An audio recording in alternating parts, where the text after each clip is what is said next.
Naslednji na vrsti je akademik profesor dr. Janko Kos, literarni zgodovinar, bil je sorodnik številnih revij, knjižnih zbirk, glavni urednik literarnega leksikona in še bi lahko našteval. Raziskoval je opus Franceta Prešerna, Ivana Cankarja, Valentina Vodnika, Matija Čopa ter sodobno književnost. Pučnika je spoznal konec 50-ih let v okviru revije 57, pozneje pa je tudi posredoval za njegov izpust iz zapora. Svoje spomine je popisal v knjigi Umetniki in meščani, danes pa bo nastopil z referatom Jože Pučnik na Sodobnik. Izvolite. Hvala lepa. Naslov tega referata je Jože Pučnik, naš sodobnik. Seveda, tu je mišljeno sodobnik s problemi in rešitvami, ki jih je iskal in seveda tudi našel in ki so še zmeraj naši problemi in naše rešitve. V tem smislu bo ta referat nekako aktualen, čeprav po metodi vendarle strogo znanstven, če sem čisto odkrit.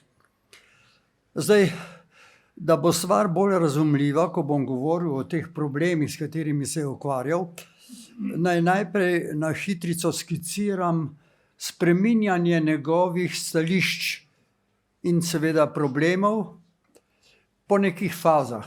Te faze so na kratko povedano, čisto na kratko jih bom seveda pokomentiral. Prva faza leta 1957-58, ki se je končala seveda s ječo, je bila faza revije 57. V tej reviji je očitno močno kritiziral komunistično partijo, predlagal neko njeno reformo, hkrati je bil še zmeraj zavezan ideji socializma. To je razvidno iz teh njegovih člankov. Za pojasnitev te faze je treba reči, kdo so bile reference, njegove filozofske, literarne reference v tem času. To je bil seveda predvsem Immanuel Kant. Ob njem pa vendarle tudi deloma Sartre. Vsi smo mi brali že takrat Sartrovo razpravo Eksistencializem je vrsta humanizma in tam seveda je nekaj stvari, ki jih je očitno opazil tudi Pučnik. Vsi smo brali že dela Camusa, zlasti delo o upornem človeku, in Pučnik v svojih teh razpravah teh let omenja upor in upornega človeka.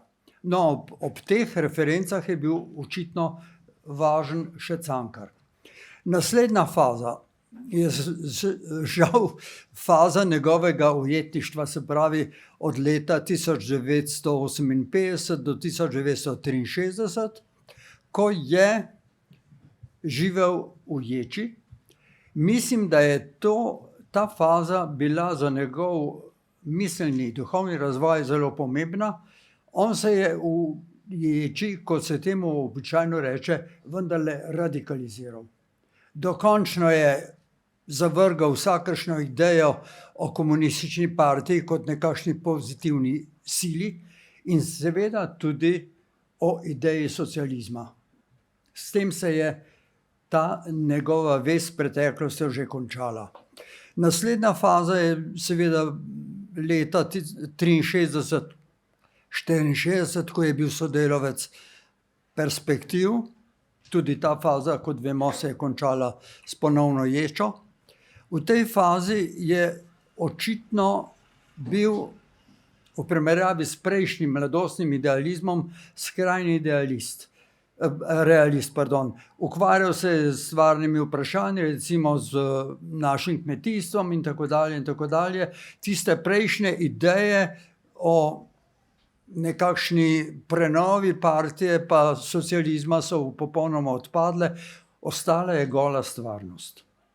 Naslednja faza je seveda faza od leta 1966, ko se je ponovno vrnil iz ječe, pa seveda približno do leta 1986-1989, ko se je vrnil v Slovenijo iz Nemčije.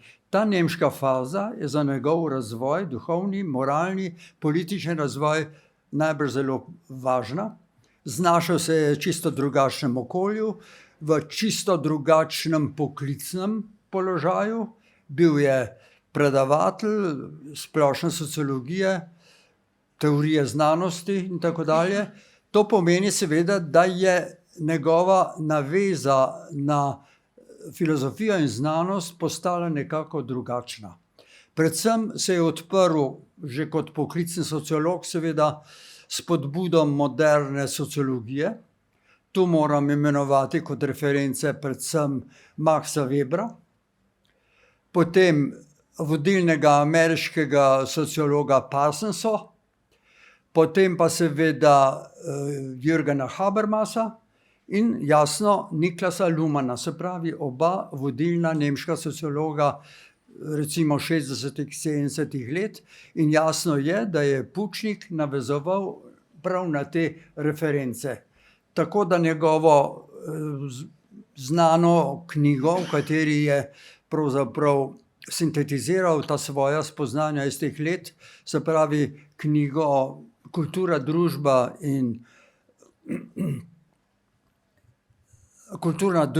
in tehnologija, lahko razumemo kot rezultat tega študija in teh referenc. Zdaj, naslednja faza seveda sledi od leta 1989 pa približno do 1963, ko je bil aktivno udeležen v slovenski politiki. Ta faza je bila zanj izjemno uspešna v času Demosa in tako dalje, in manj uspešna po letu recimo 62, ko je bil deloma v Drnovškovi vladi, nato pa seveda predvsem poslanec v Državnem zboru.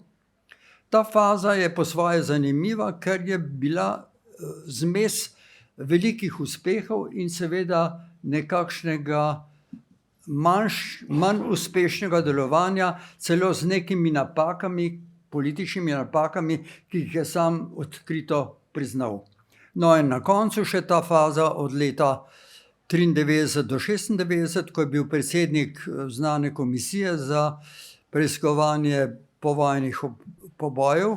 Ta faza je bila zanj verjetno poseben duhovno-moralni izziv. No, to je kratek pregled skozi te faze, zdaj pa pojdimo seveda k samim problemom, s katerimi se je srečeval in jih po svoje reševal. Prvi problem je bil zanj verjetno, in mislim, da se je z njim najprej srečal, to je bil problem morale, moralnosti in etike. V prvi fazi je očitno ves čas poudarjal moralne kategorije, kot so svoboda, iskrenost, resnica in tako dalje. In jim je moral najti seveda kot mlad filozof neko filozofsko podlago. Če bi že takrat obstajal recimo svetovni etos, kot ga danes recimo pojmuje in zastopa profesor Hribar, bi se morda oprl nanj. Ampak tega ni bilo. Ostala mu je edina in prava možnost, s katero se je srečal že na fakulteti, in to je bil seveda Immanuel Kant. Oprl se je lahko na njegov znameniti nauk o kategoričnem imperativu, ki poudarja seveda človekovo osebnost, avtonomijo, razum, ki se lahko prosto odloča za neke zakone, ki jih lahko sam v sebi prizna in ki so pravzaprav podlaga za moralno ravnanje. Verjetno vemo, kaj vsebuje ta kategorični imperativ. Očitno je bilo to podlaga za njegovo pojmovanje oziroma utemeljevanje moralnosti. Zakaj mu je bil ta kategorični imperativ zelo potreben? Enostavno zato, ker je bil izrazit svobodomisleč v tem času, nasproten jasno katoliški verski doktrini in zato seveda nujno izročen iskanju nečesa sekularnega, kar bi mu omogočilo trdno vztrajanje v moralnosti. In mislim, da je to seveda našel prav v Kantu. Da je Kantu ostal zvest tudi kasneje, se bo pokazalo pri nekaterih drugih problemih, skozi katere lahko zdaj preidemo. No, pri Kantu je že v tej prvi fazi našel podlago za pojem, kaj je pravzaprav legitimno in kaj ni legitimno. To se je podružil Kantovemu mnenju, da je legitimno samo tisto, kar lahko moralno utemeljimo, legalno je pa nasprotno temu in marsikdaj lažno in navidezno. Zato je postavil seveda že v tem času, v tej fazi, moralnost zoper ne samo legalnost, ampak predvsem zoper pravo, in sicer jasno socialistično pravo tistega časa. Naslednji problem, s katerim se je pa srečal, sicer v zvezi s Kantom, ampak dosti kasneje, šele po svoji vrnitvi v Slovenijo, ko se je vrnil v slovensko politiko, in v tem času se mu je odprlo vprašanje evropskega razsvetljenstva. V tem času je namreč precej pogosto in stalno in zelo trdno poudarjal, da je treba nadaljevati za slovensko politiko bistveno zvestobo razsvetljenstvu oziroma razsvetljenskemu programu. To razsvetljenstvo je seveda razumel v skladu s Kantom. Mislim tu na Kantov znameniti spis Kaj je razsvetljenstvo? Tam je razloženo, da je razsvetljenstvo seveda to, da se človek osvobodi vseh zunanjih avtoritet in pogumno z lastnim razumom določi, kaj je zanj resnica in kaj pravica in tako dalje in tako dalje. No, Pučnik je s tem razsvetljenstvom dejansko usmeril slovensko politiko prav na to področje človekovih pravic, pravne države in tako dalje in tako dalje. In bil verjetno prav s tem precej istega mnenja s Habermasom, ki je pa nekaj let pred tem, in sicer leta 1980 v nekem znamenitem predavanju nastopil zoper tezo, da je mogoče čas razsvetljenstva že minil in da zdaj prihaja nov čas postmoderne, kjer razsvetljenstva ne bo več. No, mislim, da to stališče je bilo tudi Pučnikovo stališče in je s tem pravzaprav to smer prinesel na slovensko in jo nekako utrdil v naše politično življenje. S tem pa ni rečeno, da je bil Pučnik popolnoma nekritičen do razsvetljenstva, kajti razsvetljenstvo vemo, da je vsebovalo marsikaj. Od kakšnih Lockovih liberalnih načel, od delitvi oblasti ali Montesquieuovih, pa vse do kakšnega de Sada, ki je razglasil popolno svobodo vsakršnemu spolnemu razvratu in tako dalje, kot pravici človeka in tako naprej.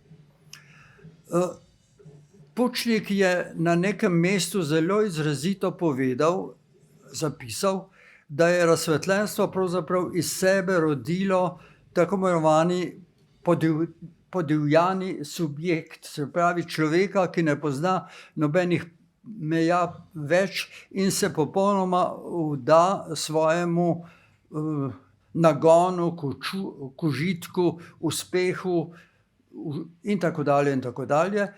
S tem je seveda pokazal, da razsvetljenstvo razume kritično in da ni mogoče razsvetljenstva jemati kar povprek in počez. Verjetno se je zelo strinjal tudi s tistim, kar sta o razsvetljenstvu napisala že med vojno Horkheimer in pa Adorno, ko sta v knjigi Dialektika razsvetljenstva kritizirala neke posledice razsvetljenstva, ki so očitno slabe in škodljive. Se pravi, da Pučnikovo stališče do razsvetljenstva je bilo vendarle v nekem smislu dvorezno, sprejemajoče in hkrati seveda tudi omejujoče. S tem v zvezi je nek drug problem, s katerim se je srečeval seveda že v svoji nemški fazi pri študiju teh modernih sociologov, ki sem jih že omenil. In to je bil seveda problem družba-država. Kakšen je odnos med družbo in državo, kaj je država in kaj je pravzaprav družba. Zdaj, vsi vemo, da je že konec 18. stoletja ta problem razpadel v nekakšen dualizem. Na eni strani dobra družba, die bürgerliche Gesellschaft, kot so temu tedaj rekli, na drugi strani država, ki je neprijetna, ki je aparat nasilja in tako dalje in tako dalje. Ta dualizem je doživel kasneje zanimive spremembe. Vemo, da je iz njega Marx in marksisti sploh prišel do zaključka, da je država ne samo nekaj negativnega, ampak da je treba sploh polagoma odpraviti, da mora odmreti. Z druge strani je pa Hegel prav iz podobnih izhodišč prišel do spoznanja, da je država tista, ki je višja nad družbo in seveda tudi nad državo. Se pravi, to troje je tako imenovani objektivni duh, ampak na vrhu vsega je vendarle država, ki je tista, ki daje življenju pravo naravnost, pravi moralni čut in tako dalje in tako dalje. Se pravi, ta dualizem je verjetno opazen tudi v Pučnikovem mladostnem idealizmu okoli leta 57-58, ko je razpravljal o nekem razkolu med oblastjo in pa ljudstvom. Ljudstvo mu je v tem primeru pomenilo pozitivno družbo, medtem ko seveda ta država pa tisti nasilni, se pravi, aparat nasilja. Iz tega dualizma je Pučnika pravzaprav rešila seznanitev z moderno sociologijo, ko je študiral in predaval seveda v Nemčiji. Tu se je seznanil seveda ne samo z Maxom Weberom, ampak tudi z Parsonsom, pa še z Luhmannom in Habermasom. In v tej sredi je seveda polagoma prevzel terminologijo in metodologijo moderne sociologije, ki pa je seveda precej drugačna od pretekle, zlasti marksistične. Ta sociologija uvaja seveda v razlago družbe in države sistemsko teorijo. To je storil predvsem Parsons. In po tej teoriji seveda je vendarle tako, da je družba tisti veliki celoviti sistem, ki skriva v sebi mnoge podsisteme. In eden od teh podsistemov je politični sistem ali politični podsistem. S tem je seveda bolj ali manj možen mišljen državni aparat oziroma država. Po tej sistemski teoriji bi se dalo sklepati, da država ni nekaj izven družbe, ampak je v njej sami, se pravi, je del družbe. Kajti ta politični podsistem ne samo, da je povezan z ostalimi podsistemi, kot je zdravstveni sistem, izobraževalni sistem, kulturniški sistem, pa ne vem še kaj, ampak jih v nekem smislu tudi povezuje, morda celo nadzira. Se pravi, tu v tej sistemski teoriji je dobila država nekakšno drugačno vlogo, povezovalno in hkrati seveda ne več kot nasprotje družbe, ampak kot njeno nujno notranje dopolnilo.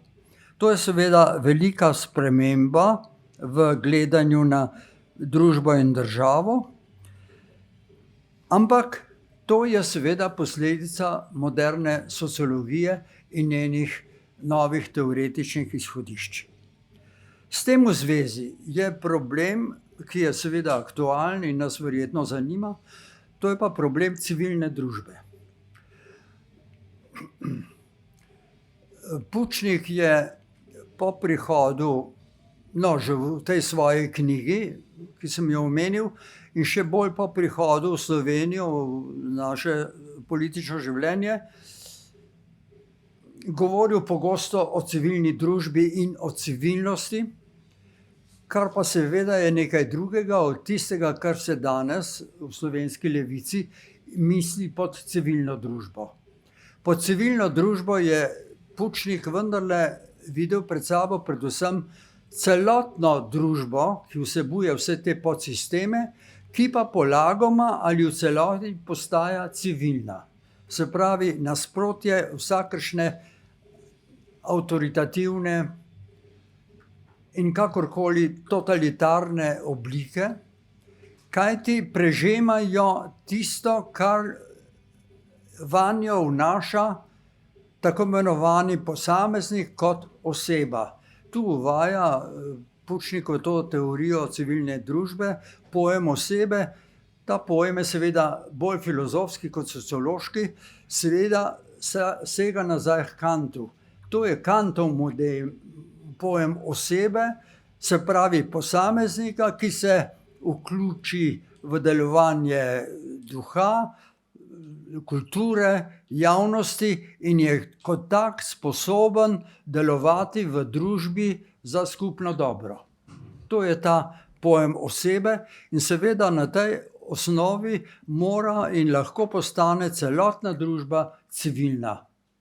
Medtem ko ta levi pojem civilne družbe je pa čisto nekaj drugega, tu je mišljeno tako, kot da je ta civilna družba zdaj v nekem smislu nasprotje politike, političnega sistema, se pravi države. In ta civilna družba je tista, ki prinaša v nekem smislu rešitev iz teh političnih državnih vezi. Logična napaka tega pojmovanja je seveda verjetno predvsem ta, da civilna družba v tem pomenu ne more biti družba. Kajti družba po sistemski teoriji je sistem, ta civilna družba v levem smislu besede pa nikakor ni sistem, ampak je, kot bi rekel Kant, nekakšen agregat.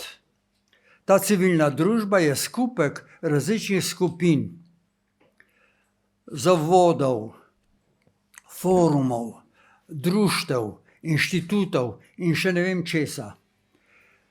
Te enote civilne družbe so seveda popolnoma različne. Ene so samo stanovske, druge so strokovne, tretje so ideološke in celo politične.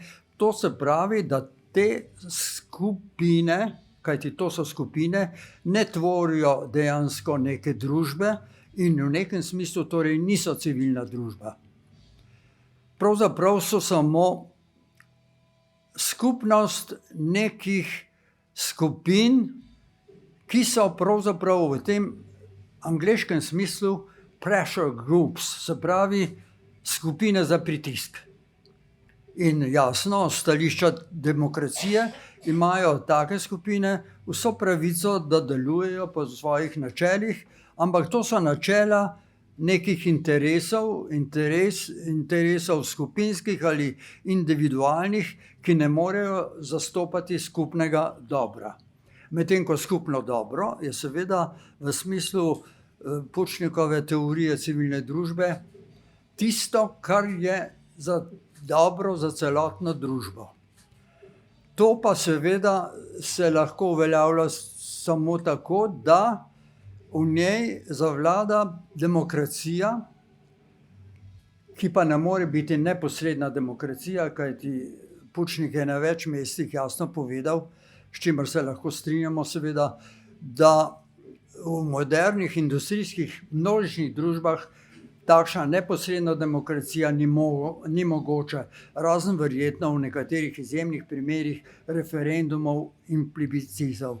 Ampak normalno je pa vendarle tako, da je ta demokracija pač predstavniška, parlamentarna, s strankami, ki so takšne ali drugačne, in v tem smislu zlasti, ker je pogosto poudarjal, razdvojena na pozicijo in opozicijo.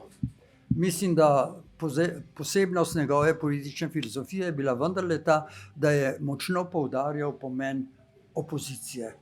Ne samo v državnem zboru in podobno, ampak seveda tudi na drugih področjih. Najbrž neko ravnotežje pozicije in opozicije je videl tudi v drugih sistemih, zlasti v medijskem sistemu, se pravi recimo na slovenski RTV in tako dalje in tako dalje. No, v zvezi s strankami bi se dotaknil, to mi prej ni prišlo na misel kot poseben problem, ampak ko sem poslušal govore naših govornikov, sem videl, v čem je problem. Seveda, za Pučnika so bile stranke legitimen primer ali podlaga parlamentarnega sistema. Te stranke seveda so po njegovem mnenju, ki ga je zapisal prav na koncu te svoje knjige Kultura, družba in tehnologija, te stranke so bile različne. Tam jih je naštel, recimo liberalno stranko, leninistično, s tem je mislil komunistično stranko, pa socialno-demokratsko, pa krščansko-demokratsko, pa ekološko. Med njimi seveda je očitno njemu bila tistega leta najbolj simpatična socialdemokratska stranka. Nedvomno je pri tem mislil na tip socialne demokracije, kakršnega je opazoval lahko v Nemčiji in ki mu je bila verjetno simpatična pod tistimi znanimi socialno-demokratskimi voditelji. Ampak v nekem smislu je ta socialna demokracija zanj postala po letu 1989 problem za nacionalno vprašanje. Kajti jasno je, da v tistem obdobju, kot smo prej že slišali v teh zelo dobrih nagovorih, socialna demokracija v Evropi, ne tista bolj leva, ne ta manj leva, ni gojila posebnih simpatij do slovenskega osamosvajanja. Verjetno mu je bila včasih bolj ali manj prikrito nasprotna. Temu nasprotno seveda je, kot vemo, bila naklonjena krščansko-demokratska plat evropske politike, se pravi zlasti katoliške stranke, bodisi v Italiji, Avstriji in tako dalje in tako dalje. V tem je bil torej problem za Pučnika, ko je podoživljal svoje razmerje do socialne demokracije v Nemčiji in Evropi, kajti očitno je bilo, da je ta problem vendarle res problem. Za slovensko osamosvojitev, za slovensko kulturo, za pojmovanje slovenstva sploh. In to je bilo tisto, kar je verjetno povzročalo tudi Pučnikovo takšno ali drugačno oddaljevanje od drugih političnih skupin, oziroma ki so takrat ustvarjale ali Demos, ali vlado, ali kasneje Drnovškovo koalicijo. S tem v zvezi je problem elit. Tudi to je poseben problem, ki bi se ga dalo ob Pučniku pač razviti in pregledati. Saj zdaj ni več časa za to, ampak opozoril bi samo na to, da je Pučnik od vsega začetka, od tistih prvih spisov v reviji 57, pa do zadnjih okoli leta 1900, bil vendarle precejšen nasprotnik elit, da je o teh elitah pravzaprav mislil najslabše, kot nekih skupinah, ki se polaščajo oblasti in tako dalje in tako dalje. Pri tem je verjetno mislil na teorije Alfreda Pareta in pa Gaetana Mosche, ki sta znamenita italijanska sociologa in sta postavila teorijo o tem, kako morajo vladati elite in kako se te elitne skupine med sabo borijo za prevlast. To je dejstvo. In seveda Pučnik je kot velik realist, sociolog to priznal, toda hkrati bi vendarle postavljal vprašanje o tem, kakšne so te elite in kakšna je njihova legitimnost. Seveda, s stališča Kanta in njegove morale je jasno, da ni vsaka politika in vsaka stranka in vsak strankarski program enako legitimen. Tu so seveda velike razlike in vprašanje je, kateri politiki ali politični skupini bi danes Pučnik, če bi bil med nami, priznal, da je res legitimna. To je velik problem legitimnosti naših današnjih strank. No, tule imam še dva problema, ki sta dovolj zanimiva. Prvi je problem kulture, kulture. Pučnik je na začetku te svoje obsežne knjige povedal, da ne smemo jemati kulturo v zelo ozkem pomenu, kot da gre za umetnost, pa znanost, pa humanistiko in tako dalje, ampak da je to najširši izraz za tisto, kar človeka pravzaprav konstituira, kar ga loči od države. To je v glavnem najboljši pojem kulture, kot ga je, mislim, že v 19. stoletju ustvaril antropolog, sociolog Taylor. No, pri tem je seveda važno to, da je Pučnik zelo pametno dognal, da je družba, kakršno poznamo danes in že vrsto stoletij in tisočletij, vendarle del kulture, da temelji v kulturi, da je kultura nekaj več kot samo družba. To je zelo daljnosežen pogled, ki seže seveda preko teh družbenih dimenzij še nekam drugam in pravzaprav daje človeku nek širši horizont nase in na svetu, v katerem živi. Važno je tole. Pučnik je seveda vedel, da Slovenci in Evropa živimo danes v posebnem tipu kulture. Ta tip kulture imenujejo sociologi in zgodovinarji našega časa, ali že nekaj več kot 100 let, civilizacija. Razmerje med kulturo in civilizacijo je velik problem, zlasti za nemško sociologijo ali zgodovinopisje. Dejstvo je, da nekako razmišljajo o tem, kaj je zdaj bolj vredno, kultura ali civilizacija. No, dejstvo je, in to je seveda priznal najbrž tudi Pučnik, da živimo pač danes v tistem tipu kulture, ki je civilizacija. To je jasno, industrijska, množična, velemestna, kapitalistična civilizacija in Pučnik je bil seveda do nje rahlo, ne samo rahlo, kar pošteno kritičen.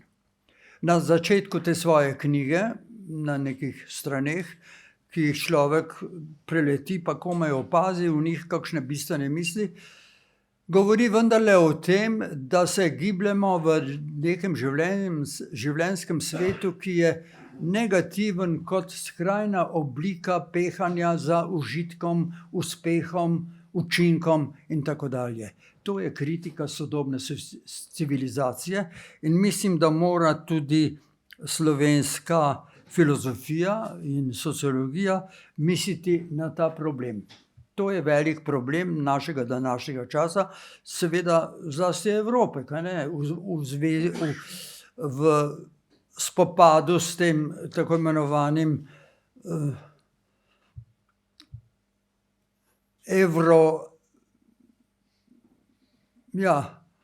ruskim modelom, ne, ki se postavlja zoper evropsko civilizacijo in tako dalje. Poseben problem, in ta problem je prišel prele na misel, ko sem poslušal govore naših predhodnikov, je seveda problem narode. Zdaj je pa tako. Mislim, da je profesor Granda zastavil vprašanje, kdaj se je pravzaprav odločil Pušnik za samostojno Slovenijo oziroma za samostojni slovenski narod v samostojni državi. Zdaj je pa tako. Njegova generacija, mlada generacija, pa tudi še naša generacija, se pravi generacija perspektivarjev, pa še kasnejše generacije, niso kaj dosti razmišljale o narodu kot neki bistveni entiteti, ki mora igrati tudi v politiki neko vodilno vlogo. Kot vemo, je problem naroda se začel odpirati v 60. letih, zlasti potem, ko je, ali do takrat, ko je Dušan Pirvec zastavil tako imenovano vprašanje o narodu. No, kakorkoli je on razreševal ta problem, mislim, da do Pučnika ta problematika, ko je živel v Nemčiji, nekako ni prišla. To pa seveda tudi iz razloga, da ta moderna sociologija, ameriška in nemška, od Parsonsa do Lumana, ni posvečala pojmu naroda nobene posebne pozornosti. In to seveda iz razumljivih ameriških, pa tudi nemških razmer, kajti Nemčija se je po tej vojni odrekla nacionalni misli in jo nadomestila z neko drugačno, bolj, kako bi rekel, multikulturno podobo Nemčije ali nemškega ljudstva. Se pravi, do prihoda iz Nemčije pravzaprav Pučnik ni imel priložnosti, pa tudi ne povoda, da bi kaj prida razmišljal o narodu. Ko pa se je znašel po letu 89 v Sloveniji, sredi tega razgibanega nacionalnega življenja, je seveda trčil ob problem naroda in se je moral spraševati, kaj je s tem problemom. Kot vemo, se je odločil absolutno za suverenost Slovencev, za samostojno slovensko državo in to celo na hitro. Vprašanje pa je, ali je v tem času že imel kakšen poseben, izrazit filozofsko-sociološki pojem o narodu, kako je narod pojmoval in kako ga je torej v sociologiji treba postaviti na znane temelje sistemske teorije. Tu je jasno predvsem to, narod ni sistem. Družba je sistemka, ne? Narod je očitno nekaj drugačnega. In tu nastane problem, kaj pravzaprav je narod. No, tu prihaja v poštev seveda namesto pojma družba, predvsem pojem skupnosti. Vemo, da v naši ustavi je skupnost omenjena samo ob verskih skupnostih, kar seveda kaže že na to, da je vendarle narod v primerjavi z družbo ne toliko materialno-socialni sistem, ampak bolj struktura nekih duhovnih, moralnih vrednot in tako dalje. No, odkrito rečeno, pojem naroda je najbrž moralna kategorija. No, in na koncu, ne da bi se spustil v njegovo pojmovanje vere in cerkve, ki je seveda po svoje spet zelo pomembno in zanimivo, morda bi ga lahko komentiral v zvezi s Habermasom. Habermas je namreč leta 2001, 2 leti pred Pušnikovo smrtjo, odprl problem prav v imenu socialdemokracije, ki je bil vendarle ideolog, kakšno je razmerje med religijo in seveda svetno družbo sekularizma. No, tam je prišel Habermas pač do teze, da je vendarle tu mogoč nekakšen dialog, kajti ta sekularna družba vendarle rabi za svoj obstoj neko moralno podlago.